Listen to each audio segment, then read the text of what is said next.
नमस्कार, YouTube channel social technical work SSR पर आपका अभिनंदन और रामनवमी की हार्दिक बधाई। चैत्र मास महापर्वों का महीना है, जब हम माता दुर्गा के साथ ही छठ पूजा और राम जन्म उत्सव भी मनाते हैं। रामनवमी के महापर्व में श्री राम के साथ उनके परम भक्त महावीर हनुमान को स्मरण नहीं करें तो रामनवमी का अर्थ अधूरा रह जाता है। श्री राम ने पृथ्वी के दुष्ट राक्षसों का अंत करके यहाँ सत्य और न्याय के शासन की स्थापना की। उनके इस पुण्य कार्य में महावीर हनुमान की महत्वपूर्ण भूमिका थी। बुराई पर अच्छाई की जीत की इसी खुशी में हम श्री राम के जन्म दिवस को रामनवमी के रूप में मनाते हैं। श्री राम का परम भक्त होने के कारण इस दिन के झांकी जुलूस में हम असत्य पर सत्य के विजय के प्रतीक के रूप में महावीर हनुमान की ध्वज पताका को लहराते हैं। लोग हर्षोल्लास के साथ दोनों महापुरुषों की प्रतिमाओं के साथ जुलूस में शामिल होते हैं। जय श्री राम और जय हनुमान के नारों से सारा वातावरण गूंज उठता है। रामनवमी के इस मौके पर आइए चलते हैं पटना जंक्शन स्थित महावीर मंदिर। आप देख रहे हैं, शाम होते ही महावीर मंदिर के तीनों शिखर रंग बिरंगी रोशनी से जगमगा उठते हैं। यहाँ चारों ओर कोलाहल है, लेकिन मंदिर से आ रही घंटे और भजन कीर्तन की मधुर ध्वनि हमारे कानों को सुकून दे रही है। सामने देख रहे हैं स्टेशन परिसर की लाइट वाल, जो भी नीले कलर की है। आइए अब चलते हैं मंदिर में प्रवेश करने के लिए।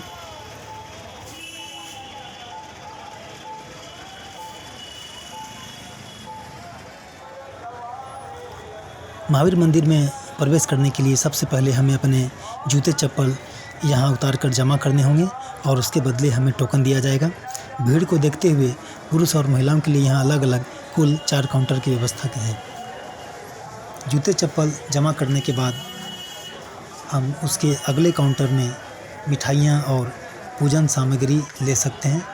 ये रहा वो काउंटर जहाँ से मिठाइयाँ और पूजन सामग्री ले सकते हैं। और इसे लेने के बाद हम महावीर मंदिर के प्रांगण में पहुंचते हैं। यहाँ आप देखिए, जाड़ा, गर्मी और बरसात से सुरक्षा के लिए पूरे प्रांगण को पंडाल से कवर कर दिया गया है, ताकि श्रद्धालुओं और भक्तगणों को कोई तकलीफ न हो। अब हम मुख्य देव कक्ष में प्रसाद और पूजन सामग्री अर्पित करने के लिए यहाँ लाइन में खड़े होंगे। पुरुष और महिलाओं के लिए यहाँ अलग अलग पंक्तियाँ लगी हैं। यहाँ सुरक्षा बल और सीसीटीवी कैमरे द्वारा नज़र रखी जाती है। पूरी तरह शांति व्यवस्था कायम है। इसके अलावा मंदिर प्रशासन के अपने वॉलंटियर्स भी होते हैं। हम पंक्तिबद्ध हैं और अपनी बारी का इंतज़ार कर रहे हैं। लगभग 15-20 मिनट में हमारी बारी आ जाएगी। सभी शांति से अपनी बारी का इंतज़ार कर रहे हैं। अब हम मुख्य देव कक्ष के पास पहुंचने ही वाले हैं। यहाँ सामने सफ़ेद रंग से इस मंदिर के मुख्य देव कक्ष पर इस मंदिर की विशेषताओं को दर्शाया गया है, जिसे आप वीडियो को स्लो करके पढ़ सकते हैं। यहाँ लोग हनुमान चालीसा और रामायण का पाठ करते हुए मन की शांति के लिए। इस मुख्य देव कक्ष में श्री राम, माता सीता, भ्राता लक्ष्मण और परम भक्त महावीर हनुमान की प्रतिमा विराजित हैं।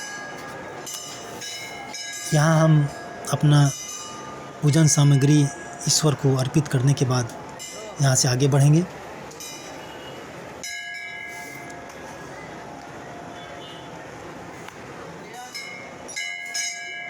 लोग घंटे बजाते हुए और घंटे बजाकर अपने मन को ये तसल्ली देते हुए कि उनके पाप अब धुल चुके हैं, हनुमान चालीसा और रामायण का पाठ करते हुए लोग और घंटे बजाते हुए लोग, भक्तगण, श्रद्धालुगण। और इस देव कक्ष में भगवान शिव शंकर सपरिवार विराजित हैं।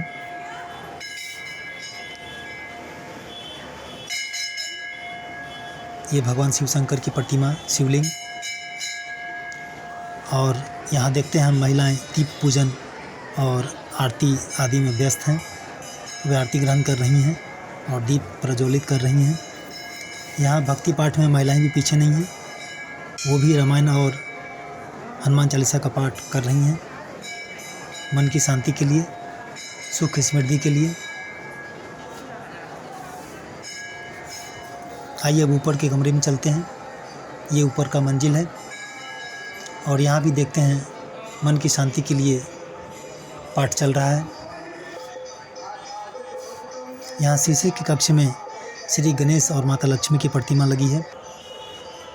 सुरक्षा के दृष्टिकोण से ऐसा किया गया है ताकि प्रतिमाओं को कोई नुकसान न हो, क्योंकि ये प्रतिमाएं संगमरमर की बनी है।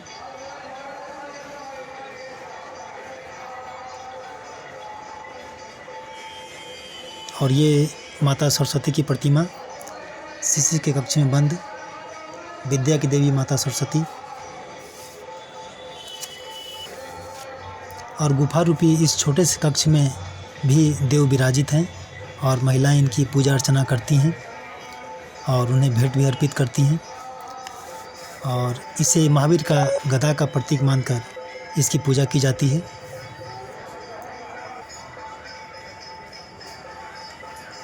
यहाँ से भी आप स्टेशन परिसर के लाइट वाल को देख सकते हैं, जो भी गुलाबी कलर की दिख रही है। यहाँ महावीर हनुमान की तस्वीर लगी है और यहाँ भक्तगणों के लिए रामायण और हनुमान चालीसा रखा गया है। आइए अब हम फिर से ऊपरी मंजिल पर चलते हैं।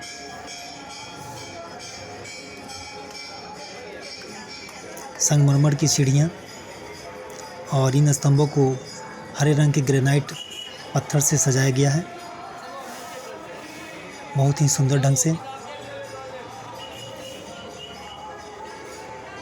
इस कलश रूपी प्रतिमा की भी लोग पूजा करते हैं। और आइए यहाँ से भी स्टेशन परिसर की लाइट वाल को देखते हैं। पिछली बार यह लाल रंग की थी, जबकि इस बार यह नीले रंग की हो गई है। यहाँ भी महिलाएं भक्ति पाठ में लीन दिख रही हैं। और इस कक्ष में सामाजिक समानता का संदेश देते हुए प्रभु श्री राम देवी सबरी द्वारा चखे गए बैर को स्वीकार करते दिख रहे हैं। यहाँ भ्राता लक्ष्मण भी मौजूद हैं। ऊपर इसी से संबंधित अलंकृत कलाकृति है।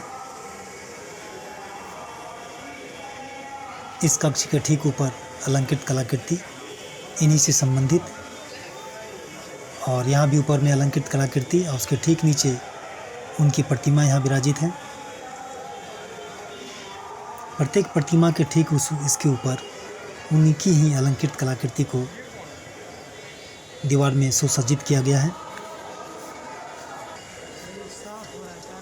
यहाँ भी माता दुर्गा शीशे के कक्ष में बंद है और इसके ठीक ऊपर माता दुर्गा की अलंकृत कलाकृति, जिसमें महिषासुर का वध करती दिखती हैं। और ये दान पेटी, पारदर्शी दान पेटी, जिसमें आप कुछ भी दान पुण्य कर सकते हैं। और शीशे रूपी इस कक्ष में 2 प्रतिमाएं हैं। इसमें उन्हीं लोगों को प्रवेश दिया जाता है जो विशेष पूजा अर्चना के इच्छुक होते हैं। यहाँ से भी हम ओवरब्रिज और आसपास के प्रकाशित दृश्य को देख सकते हैं। बड़ा ही सुंदर और मनमोहक दृश्य है ये।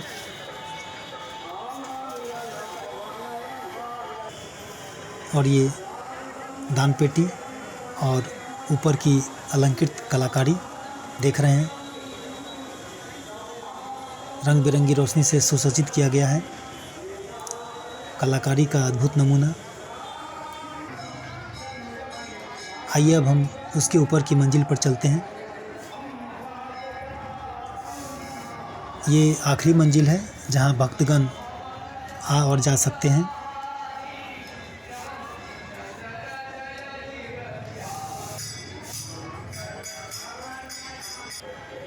यहाँ सामने से मस्जिद की चमचमाती हुई मीनारों को देख रहे हैं और उसके बगल में ठीक स्टेशन परिसर की लाइट वाल।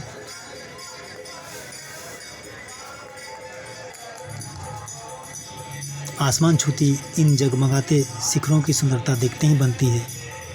यहाँ कुल 2 बड़े शिखर हैं जो आमने सामने हैं और इन्हें बड़ी ही सुंदर ढंग से रोशनी से अलंकृत किया गया है। ये हवन कुंड और इसके ठीक सामने भगवान विष्णु की प्रतिमा। ये भगवान विष्णु, और इस तल्ले पर भक्तगणों द्वारा यहाँ भजन कीर्तन लगातार चलता रहता है। लोग मंत्र मुग्ध होकर भजन करते हैं और भजन कीर्तन सुनने का आनंद लेते हैं। ये महावीर मंदिर का शिखर,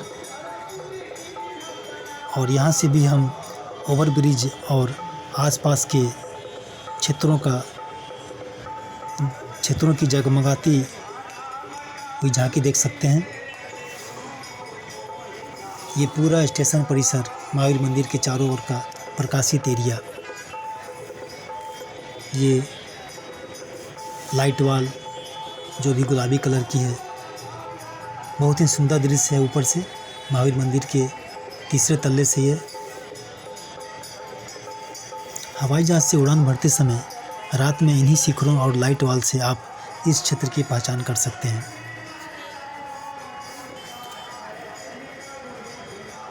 आइए अब हम वापस चलते हैं। तो हम देख रहे हैं कि जितने लोग वापस जा रहे हैं उतने ही लोग फिर से ऊपर भी आ रहे हैं। लोगों के आने और जाने का तांता 24 घंटा यहाँ चलता रहता है। लोग मन की शांति और सुख समृद्धि के लिए यहाँ आते हैं।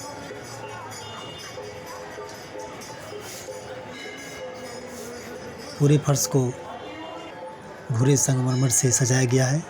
स्तंभों पर ग्रेनाइट के टाइल्स लगे हैं। यहाँ साज सज्जा का काम हमेशा चलता ही रहता है। कुछ न कुछ परिवर्तन किया जाता रहा है।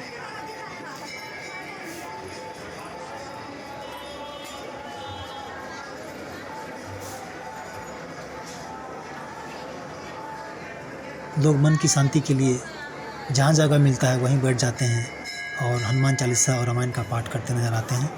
मुख्य कक्ष के इस दीवार पर माथा टेक कर और मन की बातें लिखकर लोग अपनी अपनी मन्नतें मांगते हैं।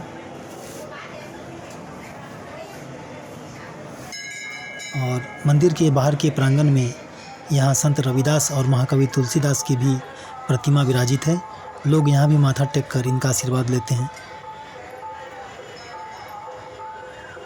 ये मंदिर का प्रांगण, और अब हम यहाँ से वापस जाएंगे। ये निकास द्वार है जहाँ से हम वापस निकलेंगे। और हम देख रहे हैं कि ये अंतिम सीढ़ी तक भी लोग यहाँ माथा टेकना नहीं भूलते हैं। यहाँ भी लोग अंतिम सीढ़ी पर चरण स्पर्श करके ही जाते हैं। अब हम अपना टोकन देकर अपने जूते चप्पल वापस लेंगे और कुछ ही पलों में इन जगमगाते शिखरों और भजन कीर्तन की मधुर ध्वनि से दूर होते जाएंगे। मन में यह ख्याल लिए कि हे प्रभु श्री राम और श्री महावीर, हमें भी सुख शांति और समृद्धि प्रदान करें। एक बार फिर से वीडियो को देखने और सुनने के लिए हम आपके आभारी हैं, लेकिन आग्रह है कि वीडियो और चैनल को लाइक शेयर सब्सक्राइब अवश्य करें। धन्यवाद। नमस्कार।